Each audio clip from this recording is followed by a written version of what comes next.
nzambe penza abatela abakisa eleli nake koluka na mobali bapolisier bazokanga biso toyebi eloko te bakokanga biso réponse eza te.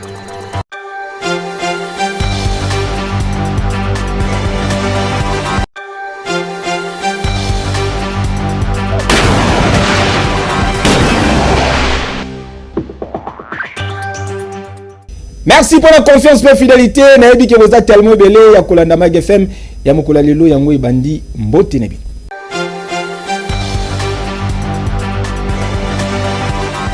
Ozalaka na Congo Kinshasa tika na yebisa yo ke oku ya ne 2025 bolandaki yango honorable Maontwene Musilwe défenseur ya bana Selembao élu ya Kinshasa, plus précisément na circonscription ya Selembao oyo bana Selembao babengaka affectueusement soso ya mboka matembele ya Simandaku papa Selembao jamais eratakate ya salaki ba activité belé azalaki pene ya base na sélection et salamini bino en édition oyo.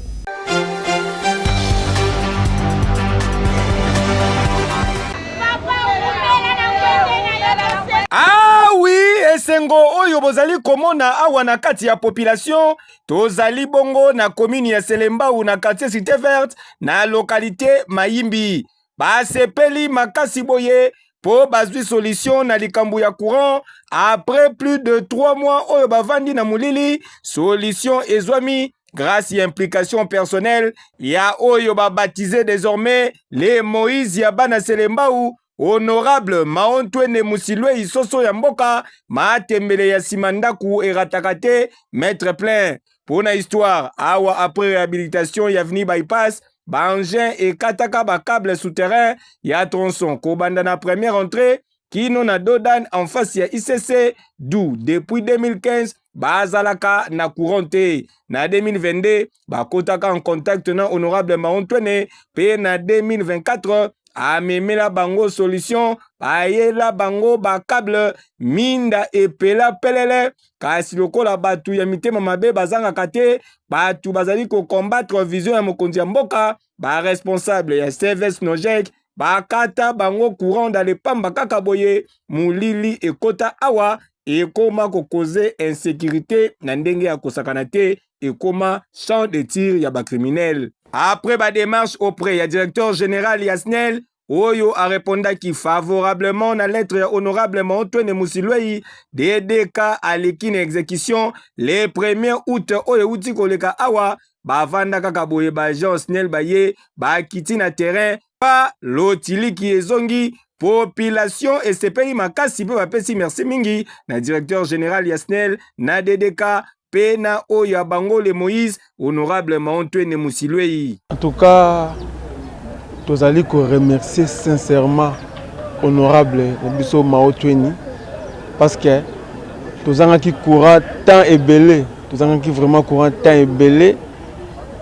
La grâce de honorable Maontwene a aidé Biso tout à 4 mois sans courant. En tout cas, tout le monde a quitté Moutounini Otokoki Kolobela na Mawanaye na Bolingonaye.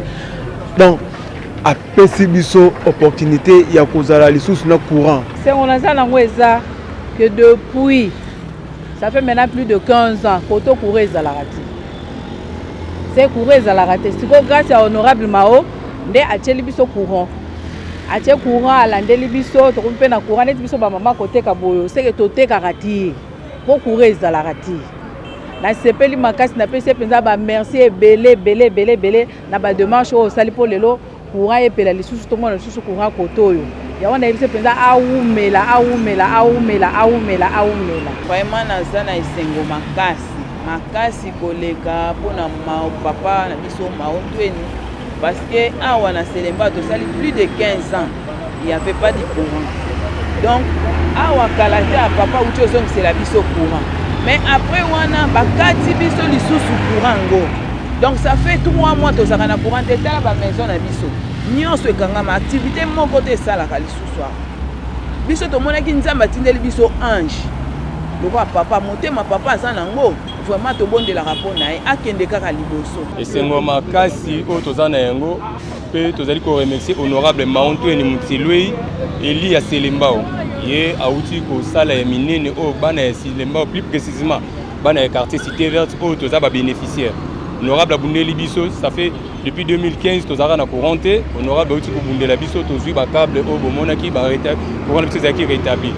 Mais ba dongolo miso bato balingi ko baza banguna ya mboka pe banguna ya évolution ya Selembao nde bakotisaki soki ya kokata biso courant, honorable atiki biso te alandeli lelo courant ezali rétabli grâce na jour ya férié ba Jean Esnel baya kosala. Population ekendaki plus loin pour na kosenga na tata mokonzi ya mboka son excellence Félix Antoine Tshisekedi Tshilombo abomba maontwene pene na ye po azali parmi ba rare personnes oyo bazali na souci ya komaterialiser vision na ye.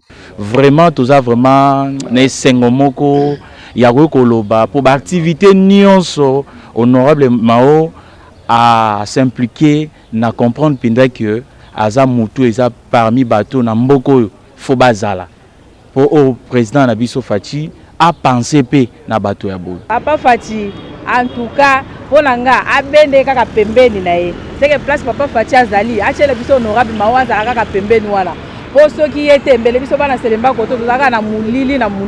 Na directeur général Yasnel, population esengi ba sanction disciplinaire et landa ba responsable ya service oyo po makambo basali ezali normalité.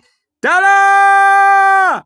Honorable Yaboye bazui wapi Selembao bazwa déjà Moïse Nabango mutu oya défendaka bango partout et sur tous les plans. Honorable Maontwene Musilweyi soso ya mboka matembele ya simandaku iratakati yeke yo.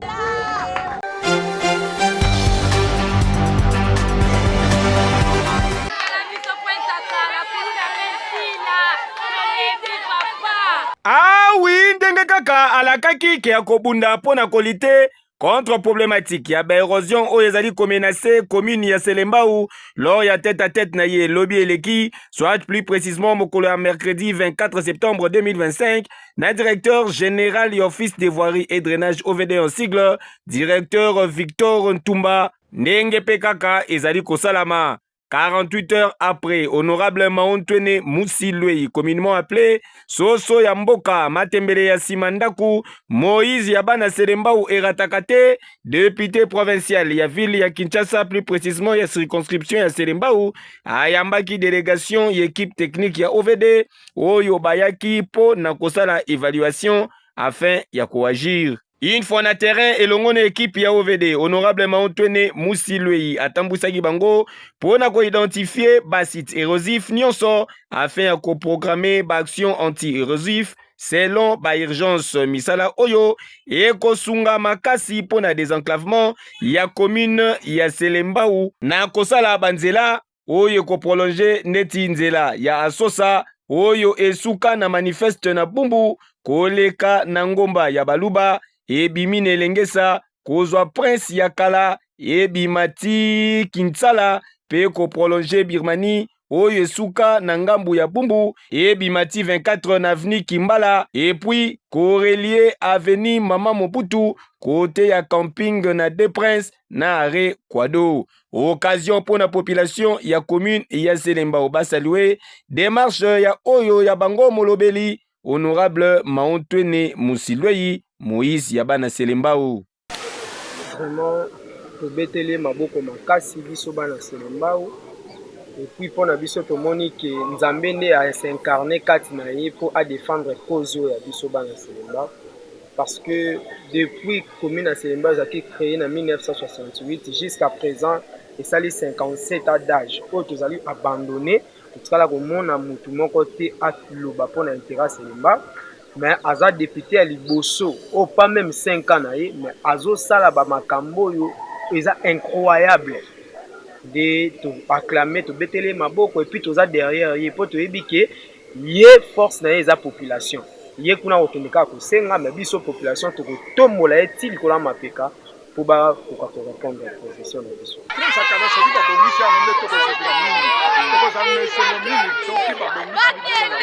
Parce que ma boule est population fait belé na nzelo la population oyeye la kapoto ya bamutu bazaka na mutuna bamususu kuna na musuka mingi kaza balekaka na prince ata et puis to dans la facilité transport ozwi moto banda kuna na komiti awa na kata ndako ozwi même mutuka tina kata ndako nde tokosepela mingi mpona ngai na lilobi pena babongisa biso nzela tozala kimia awa na quartier nyonso oyo ngai na otininga naofunda libulu oyo nga pauvre mwana mosiko nde nabo naobelaka nga na opesanga mbongo libulu oyo ekufa bandaka so baye kobwaka koto nyonso tala ti koto nyonso nalonaka bamatiti oyo ngai moko kati mo natineka matiti oyo oya na kipemba boboya kolongola biso papa tolembi mapesi oyo papa toyambi yo papa na maboko akongongama tolembi boya kolongola biso soki bolongoli biso te tokokende na papa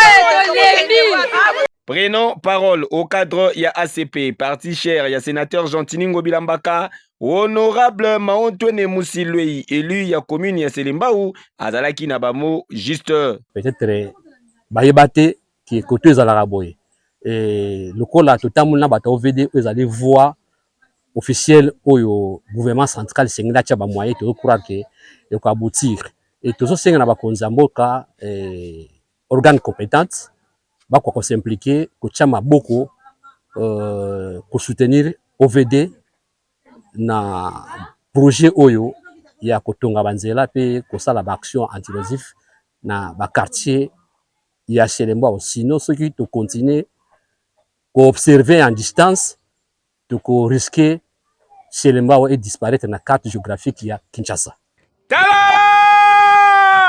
Population ya commune ya Selembao bapesi merci mingi na élu na bango Maontouene Moussilwei pour na ba plaidoyer constant pe ba démarche courageuse oyo azwaka en faveur ya population pour na lelo oyo grâce ya proximité na base pe engagement na ye sur terrain espoir et komi kozonga lisusu na mitema ya bana Selembao oyo bamoni ke lelo Selembao ekobonga isa possible grâce à honorable Maontouene et pesa zouate. Yake yo. Oui.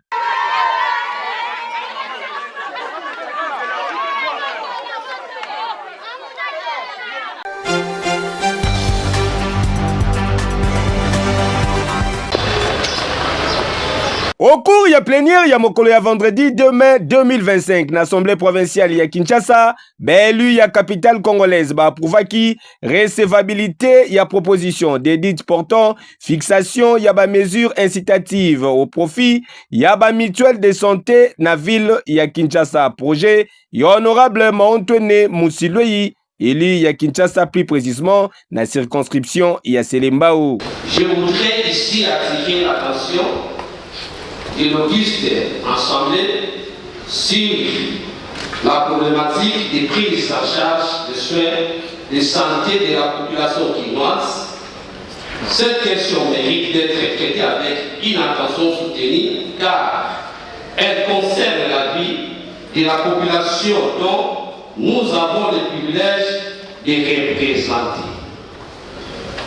Honorables députés, chers collègues, nous savons tous que les soins de santé dans la ville de Kinshasa constituent un problème majeur où nous constatons beaucoup de cas de décès suite au manque de moyens adéquats pour une prise en charge assurée. Cette situation a poussé beaucoup de nos compatriotes à réfléchir et à se constituer en mutuelle de santé en vue de bénéficier tant soit peu de soins de qualité.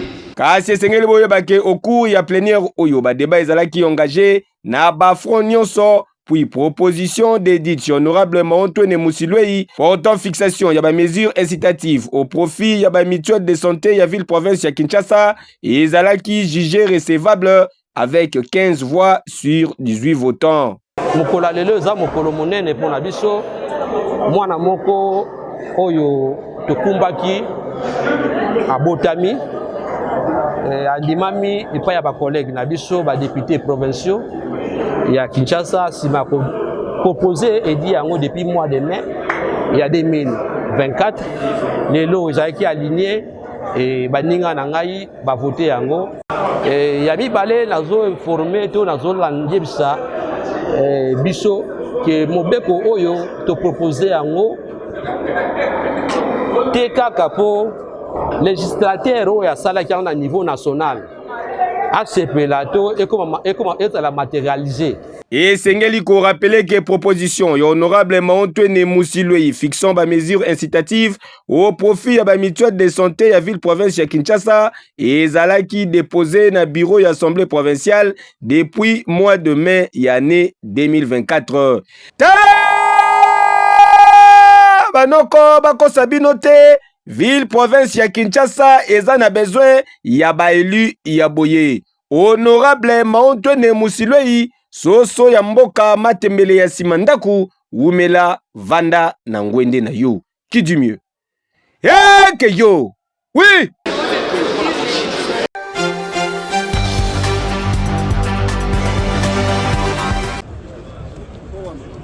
Ah oui, présence peu participation et honorable Maontwene Musilwei Eli ya Kinshasa, plus précisément, il y a circonscription, il y a Selembao au cadre secrétaire national, il y a ACP parti cher, il y a sénateur Jean-Tiningo Bilambaka na 12e conférence de gouverneurs au Yozali Kosalama na Kolwezi, tous alliés wana province ya Lolaba. Et ezali occasion par laquelle Eli Yaselembao azali ko se féliciter pour na ko constater que discours ya mfumu yekolo République démocratique du Congo son excellence Félix Antoine Tshisekedi Tshilombo Fachi Beton et ezali kocha accent particulier sur couverture santé universelle pe exécution na yango en province à travers ba comités locaux. Cette 12e session a pour but principal de discuter de l'importance de la couverture santé universelle comme un outil structurant pour améliorer la cohésion sociale, garantir la stabilité politique et diminuer les inégalités sociales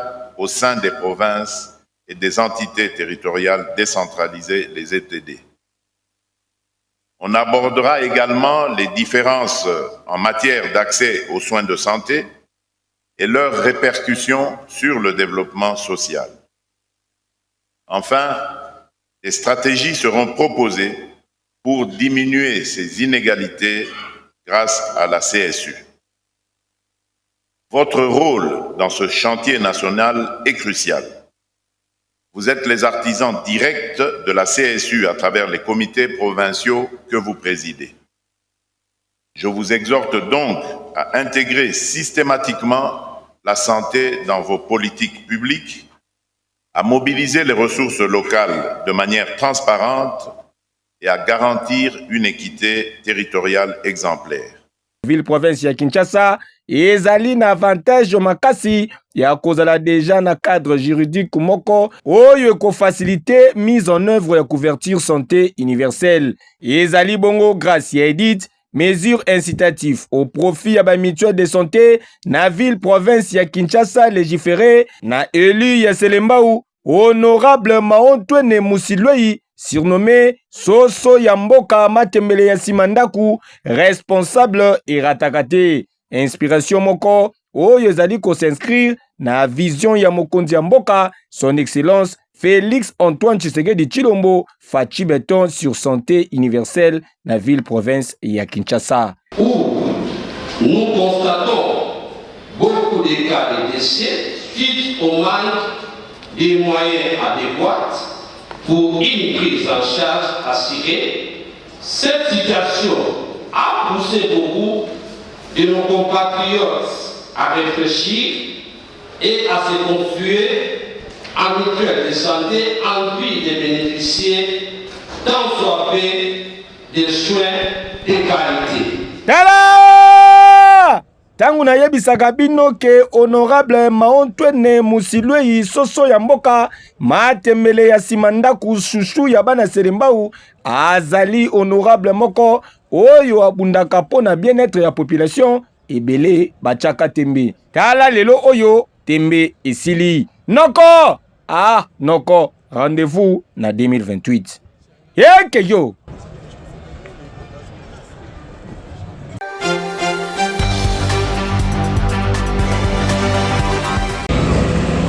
Un véritable homme de terrain peut toujours proche de la population. lobi eleki élu ya Kinshasa, plus précisément ya circonscription ya Selembao honorable Maotwene Musilwei Soso ya mboka matembele ya simandaku eratakate akitaki sur terrain en visite d'inspection pour na kosala évaluation ya ba travaux ya curage ya rivière Kalamu na commune ya Selembao.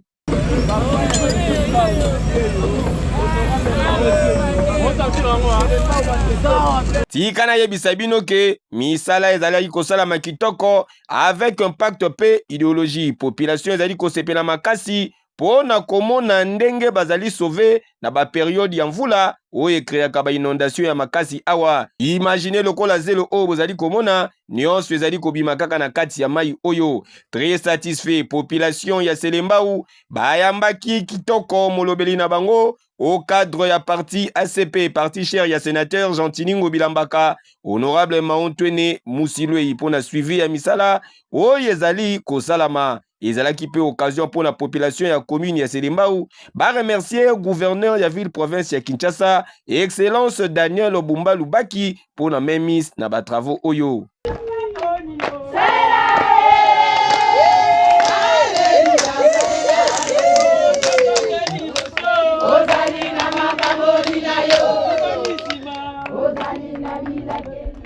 Tangu azwaki maloba au cadre ya ACP, élu ya Selembao honorable Maotwene Musilwei eratakate azalaki na bamo juste. Kokabula esika bazelanga etongama esengeli yenda pona. Soka ndimi ko pona esika mawazalaka. Cheke nzana si mutema na ye. Alors, lokola toza biso nyonso na kati ya isanga ya union sacrée. Esika na lobike nazo zwa makoki ya ko réaliser ba projet oyo pona Selembao na simato na lipambo litu na bénédiction ya gouverneur na biso Daniel Bumba. Ese toko betele maboko.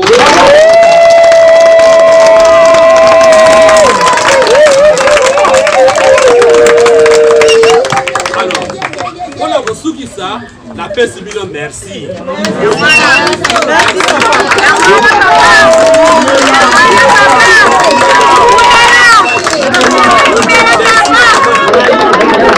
Suka nango na lingi bosa elanga isheli.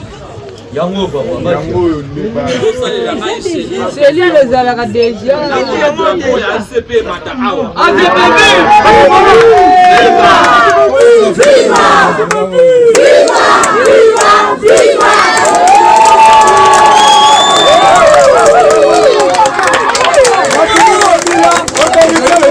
Souci ya population ya commune ya Selembao ezali ke ba encadrer bango rivière oyo na ba mur ba acha na beton ndenge kaka basala pene ya stade Tata Raphaël na niveau ya Sendwe wana bakopema kimia ya libela.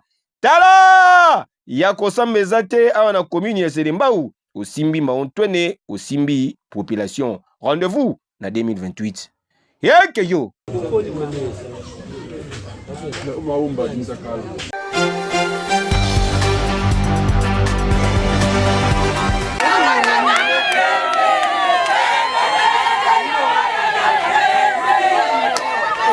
Azalaki accompagné na base na ye oyo bautaki na ba différents quartiers ya commune ya Selembao, tous mobilisés soudés lokola mutu moko elongo na élu ya Kinshasa, plus précisément ya circonscription ya Selembao oyo babengaka soso ya mboka matemele ya simandaku honorable Maotwene Musilwei.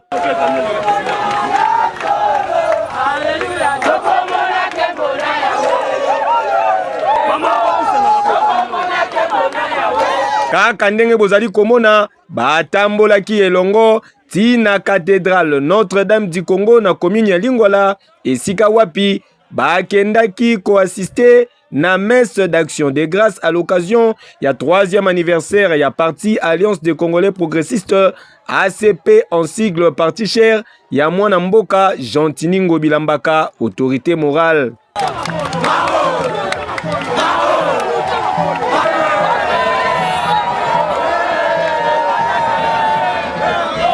Tangu azwaki maloba Gentiningo Bilambaka autorité morale ya ACP arandaki ba vibrant hommage na chef de l'État, commandant suprême ya ba FARDC et à la police nationale congolaise, son excellence Félix Antoine Tshisekedi Tshilombo, pour na ba fort azali kosala sur tous les plans pour na kosilisa agression rwandaise na partie est de la République démocratique du Congo pe ko restaurer kimia na intégrité territoriale ya République démocratique du Congo. Na ba cadre pe ba membre ya parti ACP abengaki bango na unité pour na ko se préparer pour na échéance ya 2028 où ezali koya.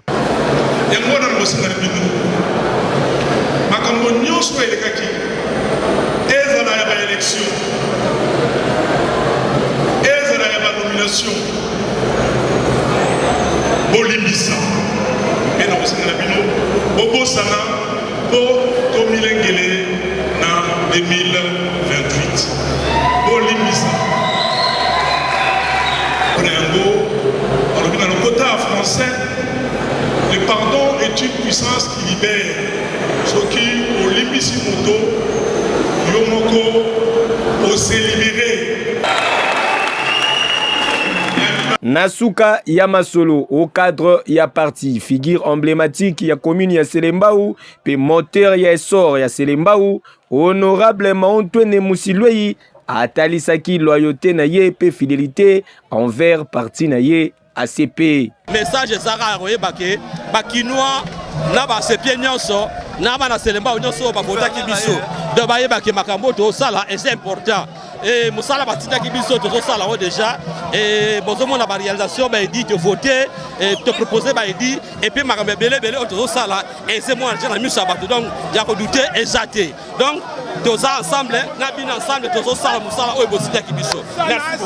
Tala! Ndenge kaka balobaka na lopoto, la valeur n'attend point le nombre d'années. Ndenge ACP azali kosala, ndenge pe ba cadre pe ba membre na ye, ba azali ko démontrer yango na ba base respective na bango. Rendez-vous na 2028, Maontouene encore et toujours pour na Selembao moko yasika. Selembao moko développé. Qui dit mieux? Mon cotin? Yeke yo!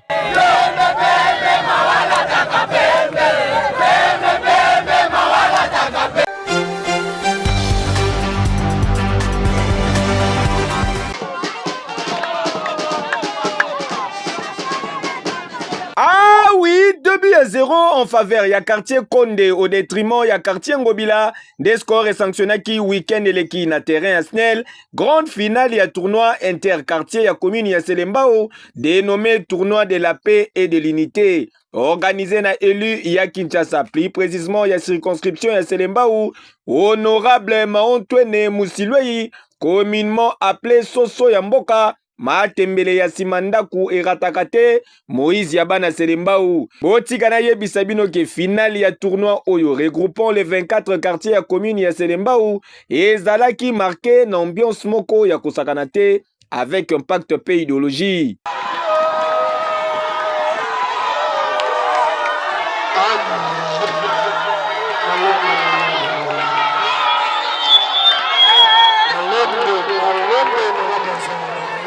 Pona au cadre ya ACP, parti cher ya sénateur Jantiningo Bilambaka, honorable Maontouene Musilwei, tournoi oyo dénommé tournoi de la paix et de l'unité, et ezali ko marqué nouveau départ, non seulement pour la jeunesse ya Selembao, kasi pe pour la image ya sika, pe développement ya commune ya Selembao.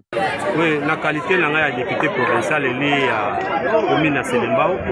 Na lansaki tournoi moko de pays interquartier ya Selembao pour na vacances, dans vacances, pour na aider ba jeunes gens, ba na biso baleki na biso, ba diversité ba kota ba trouble te, na kuluna te, na susipe ya kota kimia na tous les quartiers.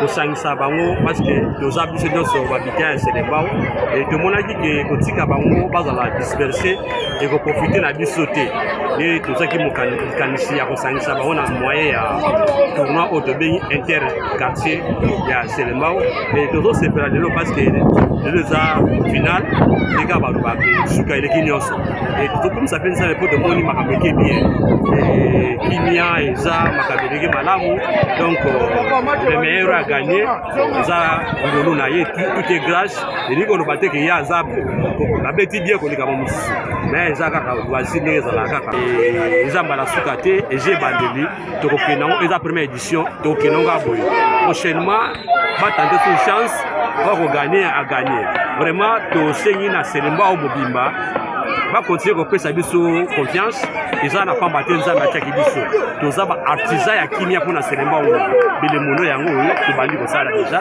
to sala ka pe to continuer ko sala pour que Selembao mobimba za na kimia partout bon objectif na ga eza envoi ya patendre eza en cours na ko confirmer que mais déjà bilembo les établissements depuis un certain temps en tout cas na mona té et ba frontière ezala qui entre ba différents quartiers que moto ko longa la quartier ta ke na quartier mamor depuis te bali tournoi mamor nécessaire.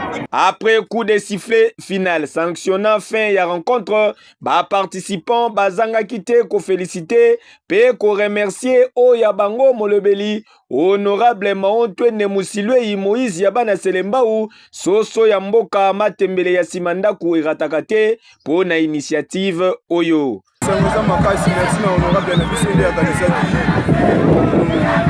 Tournoi oyo pona ba kumi na Selembao, c'est moi bien.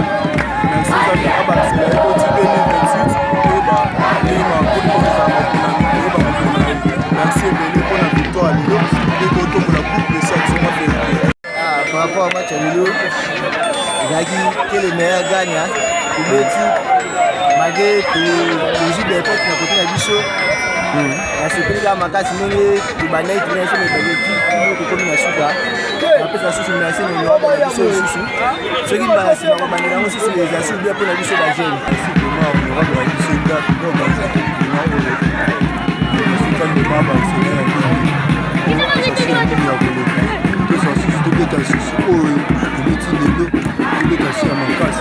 Cérémonie et c'est clôturaki na remise ya ba médaille pe trophée na gagnant sans oublier enveloppe ya kilo pour na kosepelisa bango.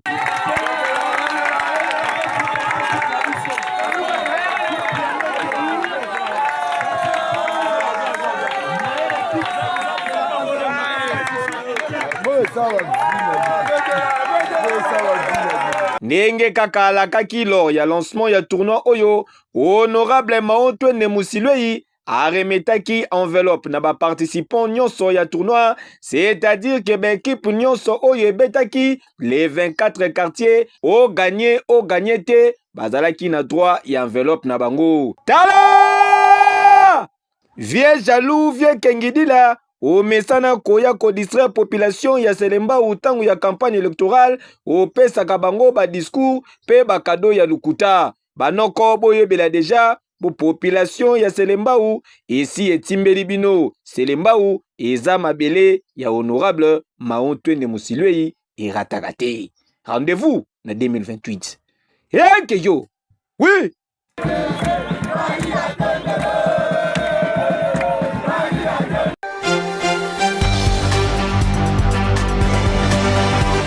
Magfm mokola lelo komi na suka, merci pour la confiance et fidélité. Page Rose Botika te souhaiter joyeux anniversaire na Laetitia Ndandele mwasi kitoko, femme élégante mwasi yambi jazali ko célébrer mbotama na ye mokola lelo tika na yebisa bino kezali ya koinda mabe kolia pe komele ezali au rendez-vous 30 kg ya ngulu ezali kolia ma bakisa pilipili ya kobweta na 3 kwanga ezali koinda mabe champagne ezali komelama lokola mwana musala avec impact pe idéologie. Profitez bien na mokolo na yo madame Laetitia Ndandele, que du bonheur. Bosepelaki na ba image bopesa merci mingi na Torres Sati bozalaki na sima caméra régie finale ezalaki assuré na mobile ya pembe l'ingénieur Privali Wambela bamata bakita babaluka na mabele fils Maniboy ka machine na préférable Zambe penza abadira abakisa elebi nake koluka na mobile ba policier bazokanga biso toyebi eloko te bakanga biso réponse ezate